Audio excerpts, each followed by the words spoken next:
Y teníamos una cita con este primer invitado que nos ha llegado, don Fernando Jiménez del Oso. ¿Cómo estás, Fernando?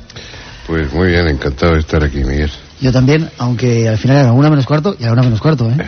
Sí, pero bueno, ya te he dicho que debo tener un Alzheimer. Se me pasó, me hice la idea de que era la 1 cuando estaba citado contigo. Bueno, estás aquí y es lo que importa. Bueno, pues primero pido disculpas a los oyentes, a ti y a los presentes. Y bueno, estás disculpado, es un placer. Médico psiquiatra, metido en estos temas, pero yo de agradecerte, te lo decía la otra vez que estuviste, gracias por tu ejemplo, por todo lo que nos has enseñado. Te decía que eras una leyenda, no sé si lo sabes. La gente te sigue, sí, pues eres una leyenda. Sí. Y médico psiquiatra, ¿cómo un médico psiquiatra se interesa por estos temas? Creo que te lo volví a preguntar otra vez también. La verdad es que son dos cosas paralelas, pero no necesariamente convergentes. No empecé a interesarme por estos temas cuando es habitual en la adolescencia, a los 13, 14 años, y bueno, y luego después me decidí a estudiar medicina y luego a hacer psiquiatría porque era la vocación que yo sentía. Y en los medios de comunicación pues aparecí por casualidad, como también es frecuente. En el 74 Chicho me planteó intervenir en un programa en directo, que era Todo es posible en domingo. A mí no se me había ocurrido nunca. ¿No lo habías pensado? No, lo único, había estado en televisión unos días antes en una entrevista, pero que me hicieron como psiquiatra en un programa que había de sobremesa en Buenas Tardes.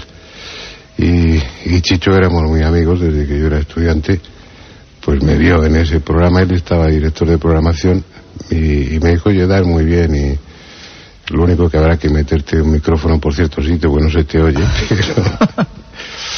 Me lo planteó, me pareció, bueno, un reto o algo nuevo. A mí me gusta experimentar cosas. Aquello funcionó muy bien, empezó a haber muchas llamadas, muchas cartas, me ofrecieron un programa para mí solo y empecé en el 76 y me tiré ahí pues 6 años y pico continuos.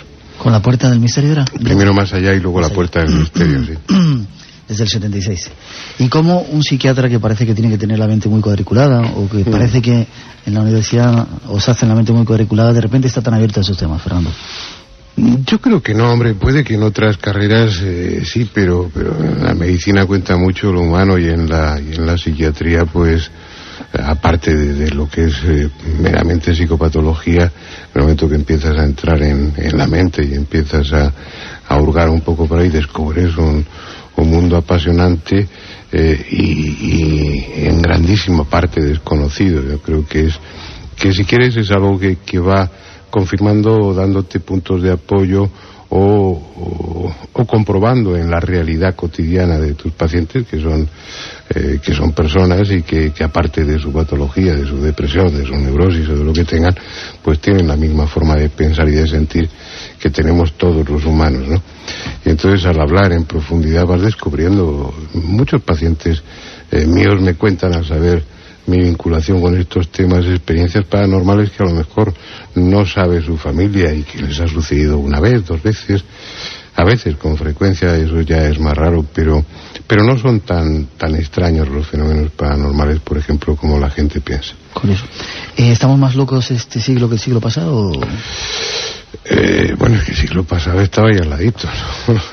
¿Crees que hay más locura ahora que hace unos cuantos años? No, en estos 4 meses no sé los cambios que ha habido.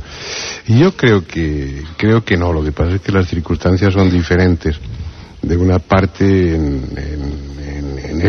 el mundo tecnificado, en el primer mundo, como se le llama, pues hay mucha competitividad, hay mucha urgencia, hay mucho estrés. Y eso te exige un rendimiento al 100%. En cuanto tienes, por ejemplo, una depresión que se está iniciando, como disminuye la capacidad de concentración, la memoria de fijación, pues es un hándicap que repercute en tu rendimiento. Muchas veces en los estudiantes, en la adolescencia las depresiones son muy frecuentes. Y por otra parte sabemos diagnosticarlo pues mucho mejor que hace 50 o que hace 100 años. Pero la sorpresa fue cuando se empezaron a organizar congresos mundiales y empezaron a llegar psiquiatras del tercer mundo, y el porcentaje de enfermedades psíquicas es prácticamente el mismo en el primer mundo que en el tercer mundo. Qué curioso. Este es nuestro invitado, además director de la revista Enigmas. Esta noche tenemos 3 suscripciones durante todo un año para sortear, gracias a él, entre la gente que nos llame. 905 11 80 80 nuestro teléfono, y rápidamente vamos ya a descubrir algunos de los misterios que queríamos. Después de esa introducción vamos con ello.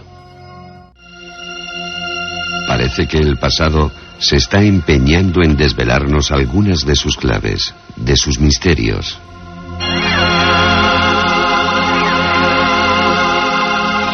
Parece como si hubiese llegado el tiempo de dar explicaciones, de comprender algunos misterios ocultos.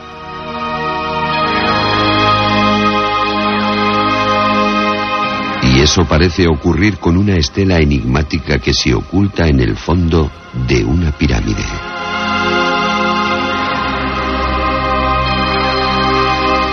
Desde su descubrimiento, algunos pensaron que lo que allí se representaba no era un ser humano normal.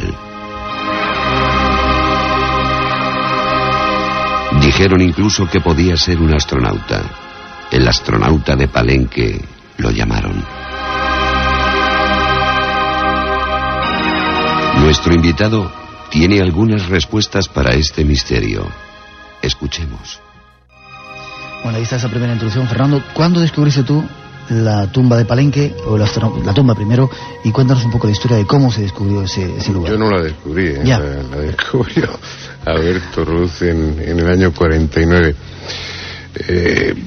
Cuando empecé a leer pues los libros de Charrús, que fue no el primero fue Casancet, este autor ruso que ya había pues formulado hipótesis muy fantásticas. Él atribuía lo de la Tunguska, lo de 1908, pues a una explosión atómica.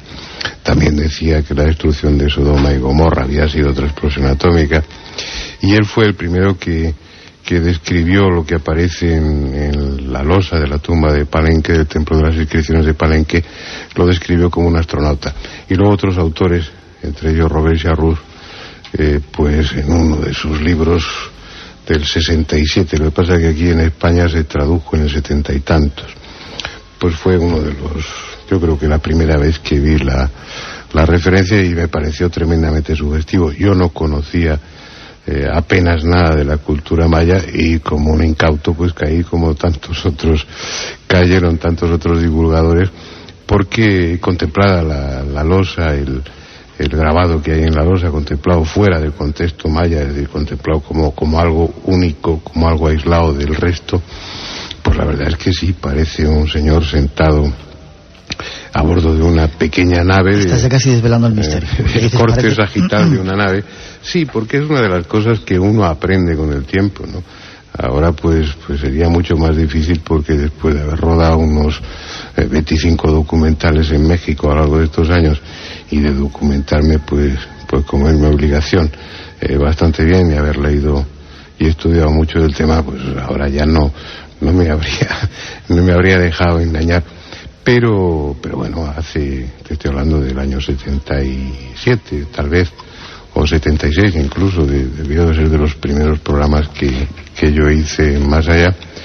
Pues sí, me hice eco, y como tantos otros, pues dije que aquello estaba muy claro, aquello parecía un astronauta, y no había prácticamente ninguna duda, ¿no? ¿Por qué? ¿Qué se ve en esa Pues se ve un personaje vestido pues al estilo maya, que está sentado de una forma un tanto peculiar sobre lo que parece un asiento. Delante de él hay una serie de tubos acodados con segmentos, y además, si eso lo vas, parece el corte sagital de una pequeña nave, de una nave monoplaza. Si vas siguiendo la descripción que hace Charrús, pues estás viendo que sí, que en efecto aquello que tiene delante parece un motor dividido en 4 partes, y que hay toberas, y que hay toda una serie de cosas, y que abajo del todo hay una tobera por la que salen llamas, ¿no? Pues llamas de propulsión.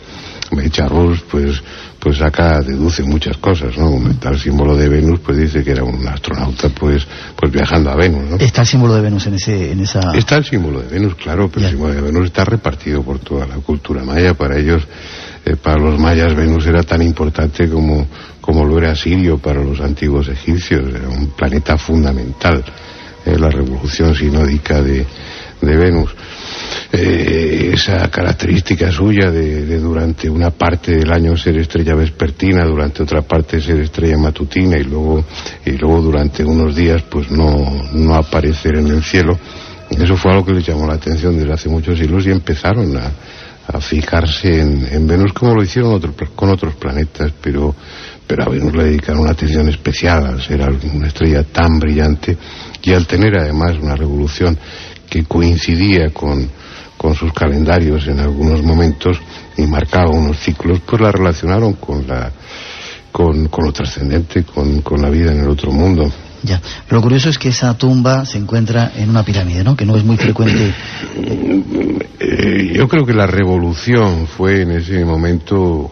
Alberto Ruz descubrió en el 49 que en la segunda cámara, pues los templos mayas es una plataforma elevada con forma piramidal, pero no con una base cuadrada, puede tener una base rectangular, como es el caso del Templo de las Inscripciones.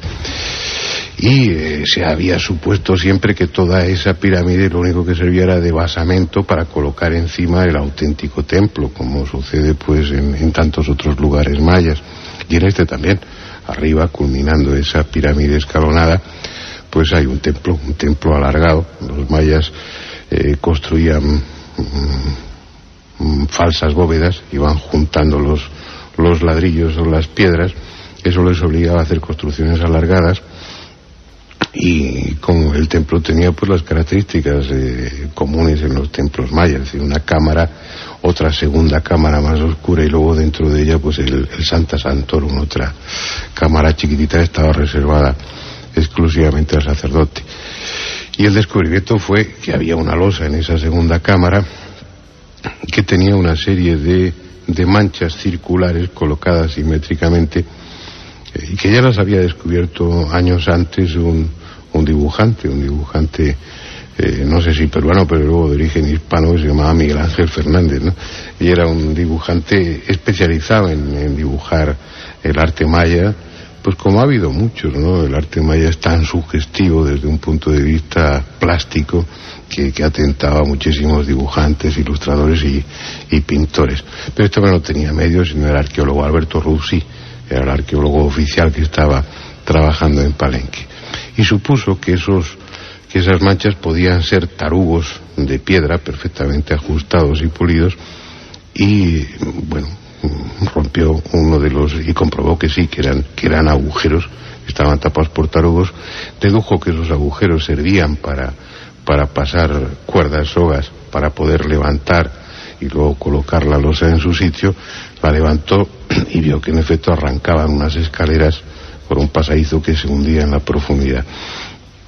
Fue un proceso largo. ¿Todo 3 años excavando? 3 años. Los arqueólogos son buenos profesionales, concienzudos, y saben, o por lo menos no tienen más remedio de controlar sus emociones, ¿no? Y supongo que Alberto Ruz estaba deseando ver qué es lo que había abajo, pero tuvo que seguir su método, tuvo que seguir el proceso lógico, y tardó 3 años en despejar todo ese pasadizo descendente hasta llegar abajo. Y abajo se encontró con una antecámara en la que había 6 esqueletos pintados de rojo, que por sus características pues correspondía a la nobleza maya. Eran 6 esqueletos de adolescentes, 5 chicos y una chica.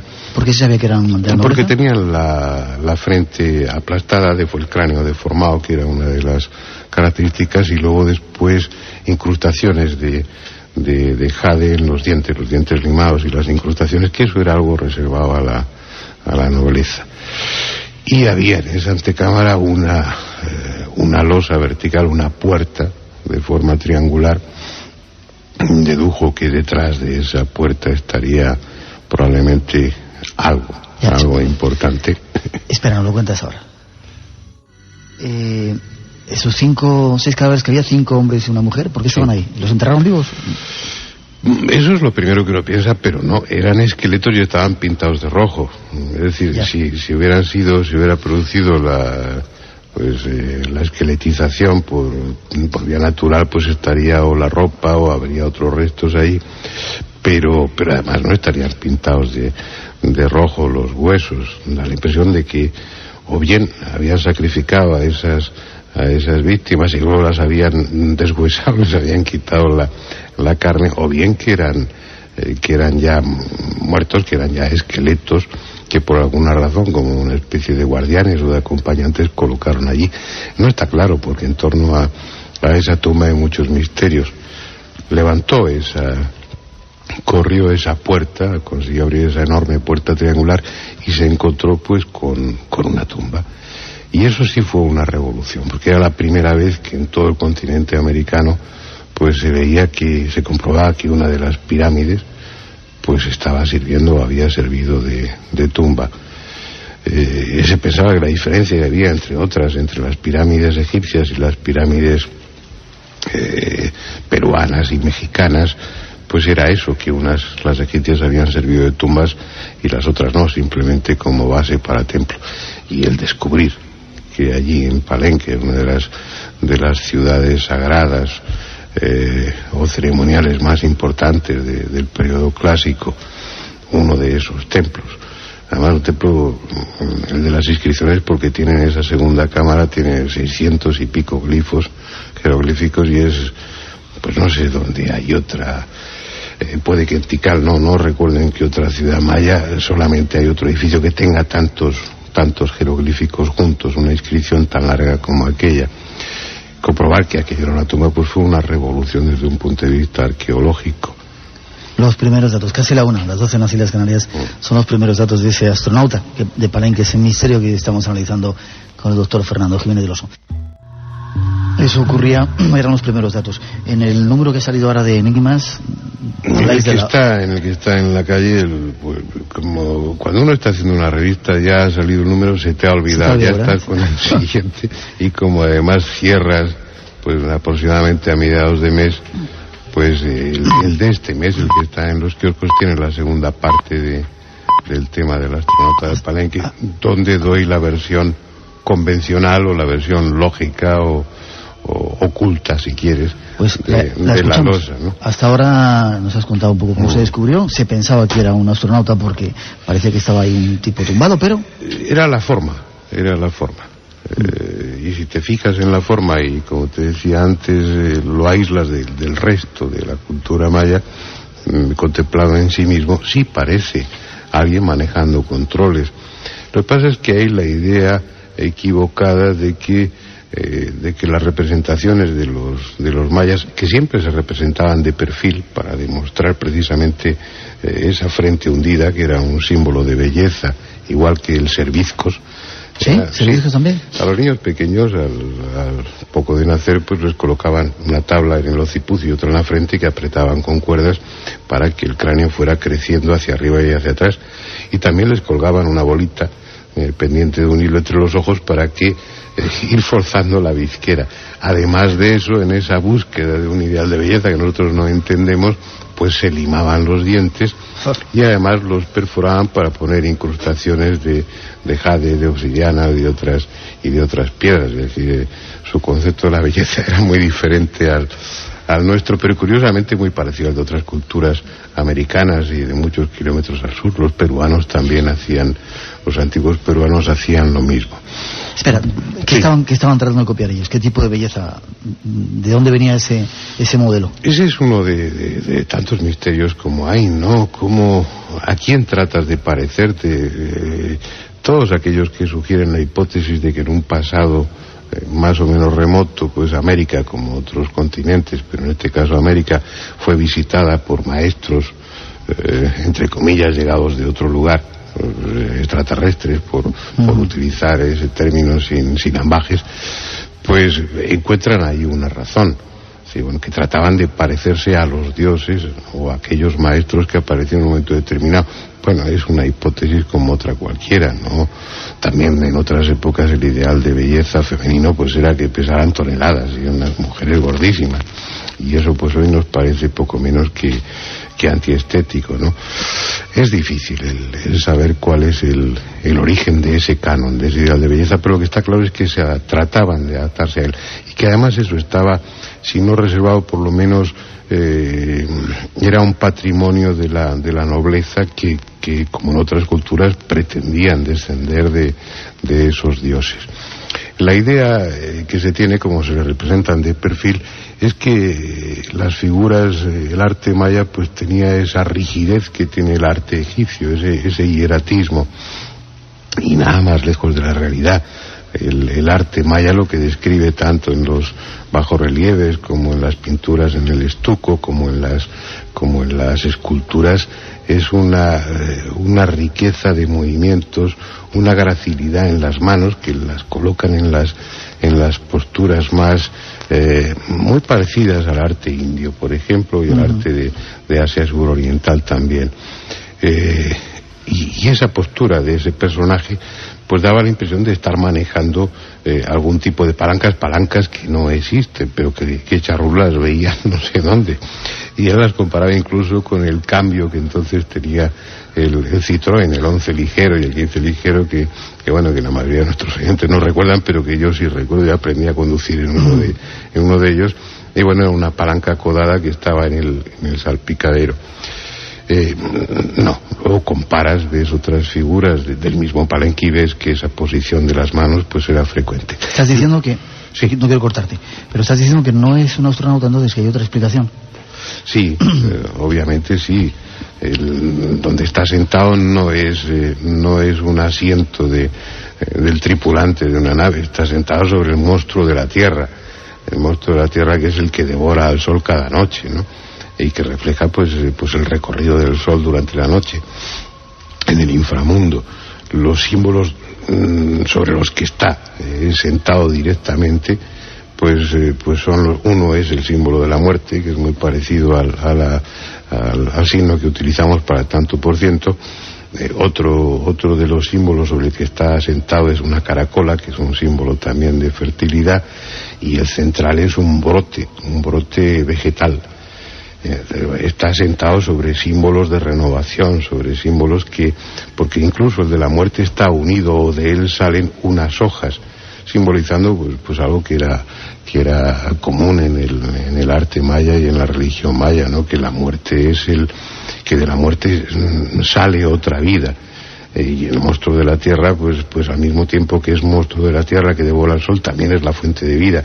Es donde se entierran las semillas y de donde sale después la planta. Siguiendo ese mismo criterio, la cruz es un símbolo que está muy extendido por todo el mundo, que no es patrimonio exclusivo del cristianismo, ni mucho menos. La cruz es un símbolo universal. Y en América está muy presente, pero entre los mayas era prácticamente una obsesión.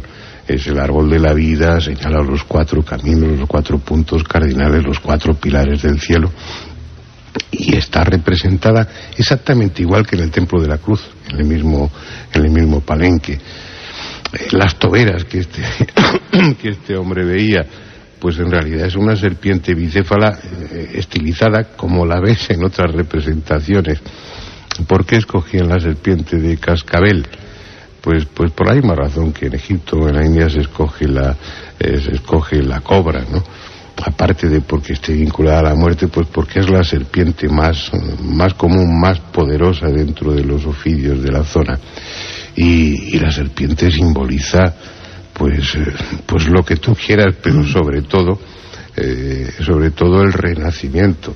Al llegar el invierno entra en letargo, y cuando llega la primavera sale otra vez, pierde la piel, se quita la camisa, como decíamos aquí en Castilla, y es un símbolo de renovación. Deja atrás la piel antigua, la piel vieja, y renace con una piel nueva. Es un símbolo de la reencarnación, del renacimiento. Pero además de eso se da la circunstancia de que en la serpiente de cascabel cada muda, cada año, significa la aparición de un crótalo, con lo cual la serpiente en el arte maya y en otras zonas de América también no solo se representa como tal serpiente, muchas veces solamente se la representa con los crótalos o se la representa solo con la cabeza o solo con los colmillos. Es un símbolo tan extendido que simplemente con retratar una parte suya ya se sobreentiende que se está aludiendo a la serpiente. Y no hay ningún otro elemento fuera de lo común, es decir, todo lo que está ahí, el quetzal que hay el ave del paraíso que hay en la proa de la nave, pues está también rematando la cruz en otras muchas inscripciones, es otro símbolo de la eternidad. No hay un solo elemento que no sea explicable y que no forme parte de otras inscripciones con la misma disposición y con la misma función. Lo que pasa es que en esa losa, al estar colocado en lo que sería la base de la cruz, al estar situado entre las fauces abiertas de dos serpientes estilizadas, que da la impresión de que está, pues eso, que es un corte de las paredes de una nave. Todo eso, en el momento de que conoces mínimamente, no te digo en profundidad, el simbolismo y la religión maya, es que todo está tan explicado, encaja con tal naturalidad en el contexto del arte maya y en el contexto de Palenque, pues yo te digo que representaciones muy similares en otros templos de allí, es que bueno, pues lo único que se te ocurre decir, mira qué casualidad, qué apariencia tiene, ¿no? Qué curioso, da la impresión de ser ni astronauta ni historias de verdad. No es un astronauta, sino que es una representación de la eternidad. Sí, es otro astronauta, si quieres, más entrañable, y mucho más cósmico, ¿no? Es el viaje de alguien al cielo, es un viajero que va de este mundo al otro mundo, al mundo de los dioses, al mundo de lo trascendente, lanzaba al infinito, pero vamos, como cualquiera de nuestros muertos en uno de nuestros cementerios, ¿no? Curioso, hasta aquí el primer misterio. El astronauta de Palenque no era tal, parece ser. Hay más cosas que queremos contaros de los mayas, ese pueblo increíble, todavía desconocido. Después de esa segunda introducción vamos a hacerlo con Fernando Jiménez del Oso y recordar 905 11 80 80 nuestro teléfono si queréis participar en ese concurso. 3 suscripciones durante todo un año en la revista Enigmas estamos sorteando. Esta noche visitamos una tierra llena de misterios. Existen aún en ella cientos de tumbas, de pirámides, de misterios por resolver.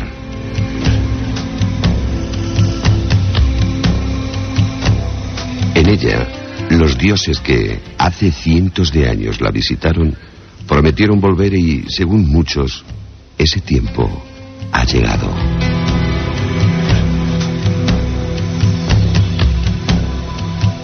Se trata de una tierra habitada por un pueblo de leyenda, desconocido aún en nuestros días, los mayas.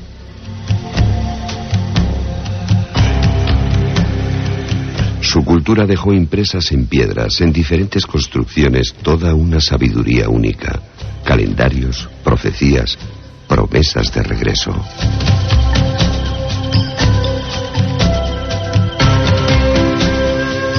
Nuestro invitado conoce a este enigmático pueblo y en su compañía trataremos de descubrir algunos de sus secretos.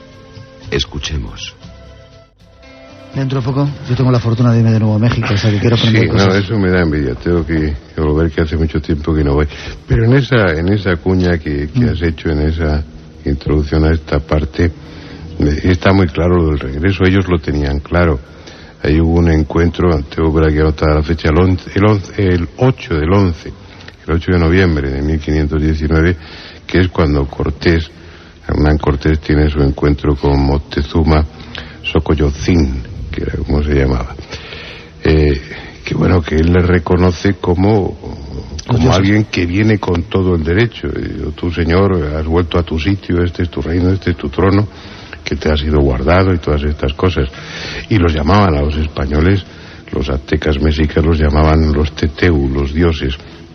Y pensaban, Hernán Cortés, pocos meses después, cuando escribió al rey de España, pues le decía, y piensan que somos los dioses, los descendientes de Quetzalcóatl, y que traemos nuestros palacios en los barcos, ¿no? Y que las velas pues bueno, son como alas, ¿no? Quetzalcóatl era la serpiente emplumada. Es decir, se les aceptó como esos dioses que retornaban. Lo que pasa es que, bueno, los aztecas mexicas eran un pueblo sin mucha historia detrás, eran bárbaros que fueron incorporando pues las creencias, costumbres y la religión incluso de aquellos pueblos que dominaron, entre ellos los toltecas y los chichimecas, y los toltecas el culto a Quetzalcóatl, al que incluso pues dicen que realmente existió y que se encarnó, y que tuvieron un rey en Tula que era Quetzalcóatl. Pues esa figura la incorporaban los aztecas mexicas a su panteón, y después de Huitzilopochtli, que era su dios primero, pues Quetzalcóatl era la figura más venerada, ¿no? Pero lo curioso es que esa civilización, según cuentas en este artículo, parece que de repente aparece con un bagaje ya detrás de sí increíble. Conocían el cero, conocían la matemática, ¿qué más? Tenían conocimientos astronómicos sorprendentes. Sí, fíjate, Miguel, cuando hablamos del pasado y de los hombres del pasado, tendemos a hacerlo con una cierta superioridad, por una superioridad cultural. Tendemos a considerarlos como incultos o como gente poco inteligente, y sin embargo los mayas son un ejemplo de los más claros de la capacidad extraordinaria de aquellas gentes. Estamos hablando de gentes que vivían en el Neolítico, no conocían la rueda, no conocían los metales y no tenían animales de carga, y sin embargo construyeron unas ciudades santuario fabulosas en medio de la selva, que es uno de los elementos más hostiles para el hombre. Desarrollaron unas matemáticas en las que no solamente tenían el concepto del cero, sino que lo representaban, y eso 14 siglos antes de que en Europa entrara a través de los árabes. 14 siglos antes. 14 siglos antes. Su astrología, porque el cielo les interesaba como parámetro, como medida de los acontecimientos, no era curiosidad científica, sino que su astronomía pues tenía más que ver con la astrología, como pasaba con los caldeos en Mesopotamia, y como pasaba también con los egipcios. Pero su astronomía fue de una precisión hasta el punto de desarrollar un calendario asombroso, ¿no? Varias 10 milésimas de día más exacto que nuestro calendario gregoriano actualizado, ¿no? Sus matemáticas, su astronomía, su escritura. Desarrollar una escritura es una tarea de muchísimos siglos, y cuando aparece esa cultura, cuando se tiene acceso pues a esas ciudades del sur de México, de Guatemala, de Honduras o de Belice, a esas ciudades cuyos restos están en la selva, ya tienen su escritura, ya tienen su arte depurado, ya tienen sus matemáticas. Ha habido unos siglos previos de los que no sabemos absolutamente nada, pero que sin duda han existido como cultura, porque llegar a determinar o a calcular a ojo por acumulación de datos, pues eso, la revolución sinódica de Venus, que era uno de los temas que ellos tenían muy en cuenta. La revolución sinódica es el tiempo que vuelve a estar en conjunción o en oposición un planeta con respecto al Sol y a la Tierra, alineados los tres, ¿no? Determinar esa exactitud del año, todo eso por meras observaciones significa siglos y siglos. Tenían su tabla de eclipses, es decir, era gente que llevaba muchos siglos estudiando el cielo, muchos siglos para desarrollándose como cultura, para poder crear una escritura compleja, una escritura jeroglífica, pero que no está descifrada, solamente en parte, y que bueno, que tenía el mismo carácter que la egipcia, ¿no? Era fonética, era simbólica, y no sé cuál es la otra característica de esas escrituras jeroglíficas, ¿no? Pero era algo estructurado, tenían su papel. Las ciudades ahora las vemos desnudas, vemos la piedra. Yo tuve una extraordinaria suerte de primer viaje que hice, en el primer rodaje que hice, por razones de tiempo y de calendario no tenía más que un día para rodar Palenque. Estábamos ahí al amanecer y estuvimos pues hasta las 12 de la noche de ese día y no paró de llover ni un solo instante. Una lluvia de esas de las que caen allí.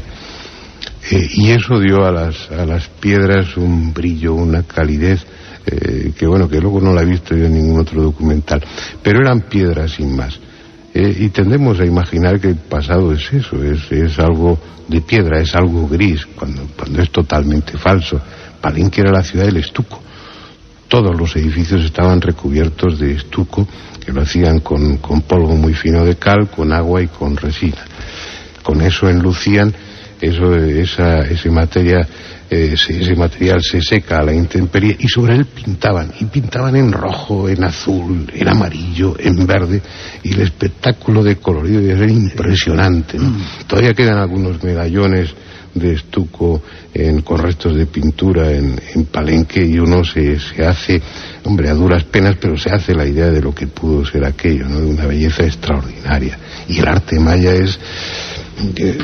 Tú que conoces México también, habrás visto en el Museo Nacional de Antropología una de las figuras de la isla de Jaina, que son figuras pequeñitas, de un virtuosismo, de una perfección, que están representando además personajes comunes, artesanos, pero también sacerdotes, guerreros, señores, y es de una belleza el arte maya que si no estás ahí, si no lo ves, no te puedes hacer una idea. Es una cultura prodigiosa de la que tenemos noticias más o menos desde el 300 antes de Cristo, pero sin duda son mucho más antiguos, hasta el 900, que es cuando abandonan las ciudades del sur. Vaya usted a ver por qué. Eso te iba a preguntar. De repente, una cultura que está en el cenit y de repente abandonan Tikal de la noche a la mañana, abandonan Palenque de la noche a la mañana. ¿Por qué? ¿Por qué desaparecen? Probablemente por razones religiosas. ¿Sí? A mí no se me ocurre otra. Porque las que se han argumentado, ni antropólogos ni arqueólogos están de acuerdo tampoco. No hay ninguna hipótesis que se mantenga con solidez. Se ha hablado de razones por la alimentación, no había problema. Ellos tenían el maíz, pero además de eso tenían muchos más recursos alimenticios y utilizaban el sistema de las milpas, que es quemar una zona del bosque de selva. Ahí sembraban, pero cuando ya habían recogido la cosecha, pues pasaban a otra zona y luego a otra y luego a otra, con lo cual el bosque se iba regenerando en una especie de cultivo en círculo en el tiempo y daba ocasión para que volviera otra vez a recuperarse la vegetación. Es decir, razones de ese tipo no había en esas ciudades del sur pueblos que pudieran agredirles ni conquistarles. Realmente ellos eran los más... la cultura, la civilización, la que tenía la hegemonía en toda aquella zona, que era una zona de 250.000 kilómetros cuadrados, no era cualquier cosa. Su propia estructura, distribuida en ciudades-estado por razones del terreno, de la selva, había una coherencia cultural, pero cada ciudad-estado tenía su propio gobernante, su alacuinic, que significa hombre verdadero, ¿no? Tenían un dios único. Otro de los mitos que nos venden es que esas culturas eran politeístas y no, lo que pasa es que tenían un panteón de dioses intermediarios pues enormemente extenso, pero los mayas, pues su dios era un Anku, que quiere decir el único dios que es el dios creador. Luego todos los demás son manifestaciones o funciones de ese dios, pues como pueden ser aquí los santos con diferentes funciones dentro del panteón religioso católico, o como sucede en tantas otras culturas, ¿no? Había esa coherencia, pero no había ninguna razón. Yo creo que la causa fue religiosa, astrológica, por decirlo así. Ellos estaban obsesionados con la medida del tiempo. Ya hay un precedente. Ellos, como sabes, tenían dos calendarios. Tenían un calendario, un año astronómico, y luego tenían una lista de días, una especie de santoral, el Tzolk'in, que eran 260 días. Cada mes tenía 20 días. Cada día tenía su nombre, y luego cada uno de esos días estaba precedido por un número del 1 al 13. Con lo cual había 260 días y que tenían una función astrológica, como los signos del horóscopo. Cada persona estaba vinculada al día al que había nacido, tenía unas características especiales. Luego ese calendario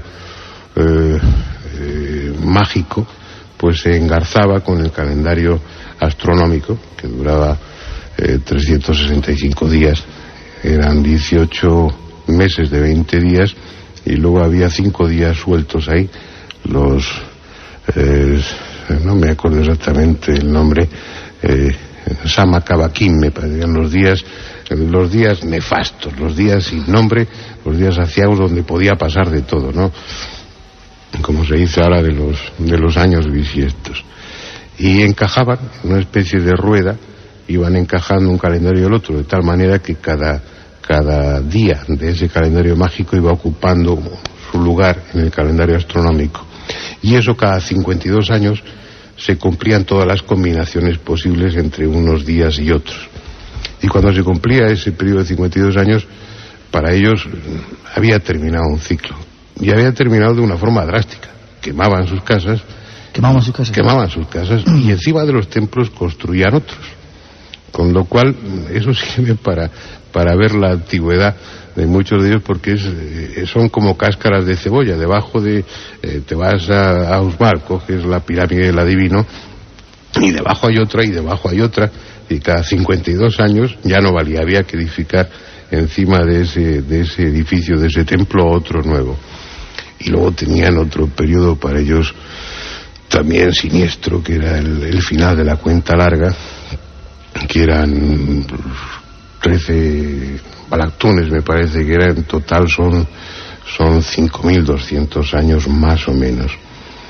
Y probablemente el final de alguno de esos periodos fue lo que les llevó a abandonar esas ciudades y a empezar otra existencia, otra etapa más al norte, ¿no? Pero ahí ya las cosas ya fueron diferentes, ahí sí ya había otros elementos ajenos y hostiles, como eran los toltecas, y en Chichén Itzá, por ejemplo, ya la influencia tolteca es muy grande, ya hay un barbarismo en esas construcciones, en esa decoración, ya están los cenotes con los sacrificios, ya están las plataformas de los cráneos, ya está ahí la muerte, y la guerra ya está ahí presente, ¿no? Pierde su pureza. Ese periodo clásico desaparece porque se van, abandonan sus ciudades. Seguimos sin saber por qué. Yo planteo esa idea, que es tan válida como cualquier otra, y empiezan, pero ya como sucede con las novelas y con las películas, las segundas partes nunca fueron buenas, y con esto pasó igual. Ahí acabó su esplendor. Nos quedan 3 minutos antes de terminar esta parte del programa. Hay una profecía que ellos hicieron, parece ser la profecía maya, 2013 como el año de la vuelta. Porque es el final de una cuenta larga, sí, el final de esos periodos de 5.200 años, algo menos de 5.200 años, que curiosamente también coincide con... Hay muchas similitudes. Los mayas también creían que había periodos en los que la humanidad desaparecía del mundo y se creaba otro nuevo, igual que los hindúes. Y ahora, de la misma manera que en la India estamos en el Kali Yoga, me parece que es, en la edad oscura del hierro, pues también va a terminar más o menos por esas fechas, ¿no? Y así que si los mayas tenían razón, pues en el 2013 aproximadamente, dentro de nuestra cronología, pues se acaba un ciclo de la cuenta larga y esto se va a freír espárrago. Vamos a ver qué pasa. ¿No tendrá que ver con ese renacimiento que parece que se está dando en México, el renacimiento espiritual? Hay muchos movimientos que se están notando. El Popocatépetl está en erupción como un síntoma de despertar, dicen ellos. ¿No tendrá que ver que regresan, que vuelve, que hay un resurgimiento de esa sabiduría? No sé si tiene que ver con esa sabiduría. Yo creo que en México no está presente eso, o por lo menos no está presente en el pueblo, ni tampoco en las clases más cultivadas. Ellos siguen enfatizando lo azteca mexica como la gloria de su pasado, igual que en Perú pues lo hacen con los incas. En realidad es la parte de su historia más reciente, menos importante, y las culturas que han tenido menos valor dentro de un pasado riquísimo en culturas. Los mexicanos de ahora pues tendrían que buscar sus auténticas raíces entre los mayas y entre los olmecas, igual que en Perú tendrían que hacerlo pues entre los mochicas o entre los chimúes, no entre los incas, que eran un pueblo conquistador igual que los aztecas. Los españoles que llegaron a ese continente no se habrían comido una rosca, por hablarlo de una forma coloquial, de no ser por eso, porque los otros pueblos estaban hartos de la opresión y de los impuestos que les imponían los incas por un lado y los aztecas México por otros. Entonces, claro, contaron con el apoyo de esos otros pueblos que estaban deseando librarse del yugo de los incas en la zona de Perú y de los aztecas en México. Es decir, yo creo que como nos pasa aquí en España, que en nuestro pasado un poco más allá de la Edad Media es que no sabemos prácticamente nada, ¿no? Ahí le sucede lo mismo. 1:29, 12:29 en las Islas Canarias. Te despedimos, Fernando. Hay muchos misterios de todas formas en México y en Latinoamérica y en Perú y en esos lugares, ¿verdad? Montones. A pesar de que hayas desvelado y nos hayas quitado... Un día hablaremos del maíz, otro día hablaremos de Teotihuacán, sí, el maíz también es otra de las cosas. Todos esos misterios que están ahí, que son, bueno, algo familiar, pero que son un rompecabezas sin solución por el momento, ¿no? En este próximo viaje que hacemos a México nos han invitado a entrar en la parte de abajo de la pirámide, el centro ceremonial que tenían los sacerdotes, un lugar que dicen que no se visita. Debajo de la del Sol, me parece, que es de donde está. Sí. No he llegado a entrar en ellos, sí vi un plano que tenían. Lo que sí tuve la fortuna en uno de los rodajes es coincidir en Teotihuacán con un grupo de arqueólogos que estaban excavando los cimientos de la llamada pirámide de Quetzalcóatl y coincidí con el hallazgo de varios cadáveres que habían de varios sacrificios que habían hecho para sacralizar y darle más importancia al templo, que era algo muy frecuente, también se hacía aquí en España, o sea que no hay que rasgarse las vestiduras. Montones de misterios hay por ahí. Fernando, gracias por tu trabajo, por tu ejemplo, por haber estado en el programa y espero verte. Y vamos, encantado. Gracias.